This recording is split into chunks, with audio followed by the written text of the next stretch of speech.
Welcome to our channel. Today we how to uninstall Git for Windows cleanly, quick tutorial step by step clearly. To uninstall Git for Windows cleanly, start by closing any open applications that might be using Git. Next, open the control panel by searching for it in the Windows Start menu. Once in the control panel, click on Programs. Then, select Programs and Features. Scroll through the list of After that, click the Uninstall button located at the top of the list. A confirmation window will appear. Click Yes to proceed with the uninstallation. Wait for the uninstallation process to complete. Once finished, you may want to check for leftover files. Open File Explorer and navigate to the Program Files directory.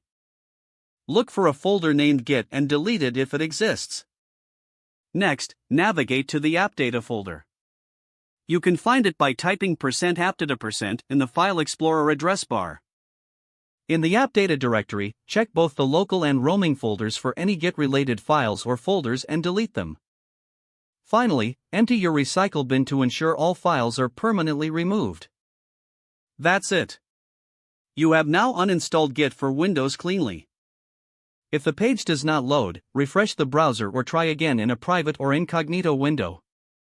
Make sure you are using the correct email address, then retype it carefully to avoid small typos. If your password is not accepted, use the reset option and create a new strong password you can remember.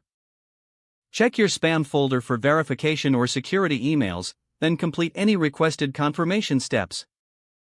Enable two-factor authentication if available to improve account security and reduce unauthorized access risk. After signing in, review your profile details so your contact information and settings are accurate and current. If you see an error message, note it down and try again after restarting your device and internet connection.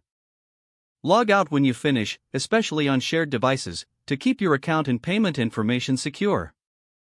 If the page does not load, refresh the browser or try again in a private or incognito window.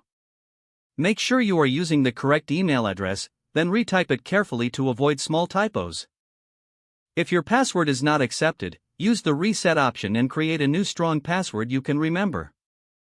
Check your spam folder for verification or security emails, then complete any requested confirmation steps. Enable two-factor authentication if available to improve account security and reduce unauthorized access risk.